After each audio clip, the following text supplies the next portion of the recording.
آپ تشریف فرماتے کہ یہودی آ گیا، اس نے آ کے کہا اے عمر تمہارے قرآن میں ایک آیت ہے، اگر اللہ تعالیٰ وہ آیت ہمیں دیتا نا تو ہم عید مناتے، ہمیں یہ آیت اتنی پسند آئی ہے۔ تو آپ نے فرمایا بھی تو یہودی ہے، کون سی وہ آیت ہے جو تجھے اتنی پسند آ رہی ہے بھائی کہ عید منانے کے لیے تیرا جی للچا رہا ہے، مچل رہا ہے تو؟ اس نے یہ آیت پڑھی الیوم اکملت لکم دینکم واتممت علیکم نعمتی ورضیت لکم الاسلام دینا۔ اس نے کہا یہ آیت بینہ ہے، سبحان اللہ۔ یہ آیت اگر اللہ ہمیں دیتا تو ہم عید مناتے۔ میں ناظرین کے لیے بھی بتا دوں اس آیت میں کیا ہے کہ وہ عید منانے کے لیے تیار ہے۔ اور میں وجہ یہ ہے، اس آیت میں اللہ نے اپنے حبیب مکرم صلی اللہ علیہ وسلم کو بتا دیا ہے کہ محبوب تیرا دین مکمل ہو گیا ہے، تمہارے لیے دین اسلام کو پسند کر لیا ہے، تمہارے اوپر نعمت ہی مکمل ہو گئی ہے۔ پہلے جتنے نبی آئے ان کو یہ مژدہ نہیں سنایا گیا تھا کہ تمہارا دین مکمل ہو گیا ہے، محبوب کو بتایا گیا، چونکہ محبوب کو مکمل دین اس لیے دیا کہ قیامت تک کسی اور دین کی ضرورت ہی نہیں تھی، تو اعلان بھی خود رب نے فرما دیا تھا۔ کیا بات ہے، سمجھ آ رہی نا؟ سبحان اللہ، میں صدقے۔ اچھا اگلی بات توجہ طلب ہے، حضرت فاروق اعظم نے جب یہ سنا اچھا یہ آیت ہے کہ تو عید مناتا، آپ نے کہا کتنی عید منانی تھی؟ کہا ایک۔ فرمایا تمہیں یہ پتا ہے جس دن ہمیں آیت ملی تھی تو ہم نے کیا کیا تھا؟ یہ ہمارے ناظرین ذرا توجہ فرمائے، جو کہتے ہیں عید میلاد النبی تم تیسری عید کرتے ہو، ایک چھوٹی عید ہے ایک بڑی عید ہے تو تیسری کہاں سے آ گئی؟ میں نے کہا میرا بیٹا تھوڑا سا حوصلہ کر رہا ہے، تو سن تو صحیح، تیرا مسئلہ حل کرتے ہیں ہم یار، پنجابی میں بھی ساتھ ہے۔ چلو ٹھیک ہے۔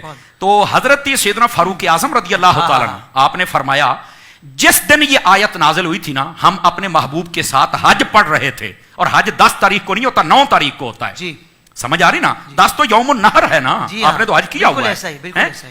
تو 9 تاریخ کو ہم نبی پاک صلی اللہ علیہ وسلم کے ساتھ حج پڑھ رہے تھے، اور اوپر سے جمعے کا دن تھا۔ فرمایا تمہیں آیت ملتی تو ایک عید کرتے، ہمیں رب نے 2 عیدیں کرنے کا شرف دیا، ایک حضور کے ساتھ حج ہو رہا تھا ہماری وہ بھی عید تھی، اور دوسرا جمعے کا دن تھا ہماری وہ بھی عید تھی، اور اوپر سے یہ ایک آیت مل۔ تو حضرت فاروق اعظم کو تو کسی نے نہیں کہا کہ نہیں عیدیں تو 2 ہوتی ہیں، تو آپ نے یہ عید کہاں سے بنا لی؟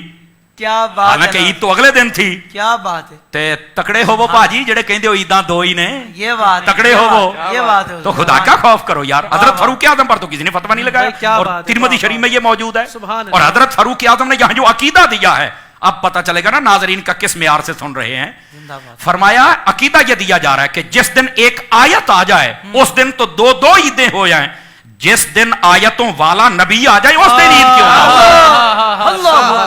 کمال والی بات ہے یار، لوگوں کو سمجھ نہیں آتی ہے۔ اللہ اکبر، ایک آیت آ جائے تو عید ہو رہی ہے، تو جس دن آیتوں والے تشریف لے کے آئے اس دن عید ہی کوئی نہ ہو۔ پنجابی چ میں دساں بھی وڈی عید نو عید اس واسطے کہندے سن کہ اس تے لبدیاں سن کھلاں، یعنی یہ کھالے ملتی تھی نا تو ان کی تو عید ہو گئی جناب۔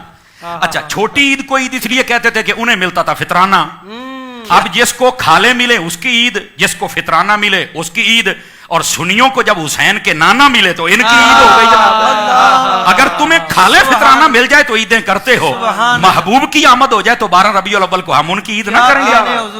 کمال والی بات ہے یار۔ تو یہ آپ کا علمی معیار تھا، اور اس انداز سے آپ لوگوں کو سمجھایا کرتے تھے۔ اللہ ان کے علم کا کوئی قطرہ ہمیں بھی عطا فرمائے۔ کیا بات ہے۔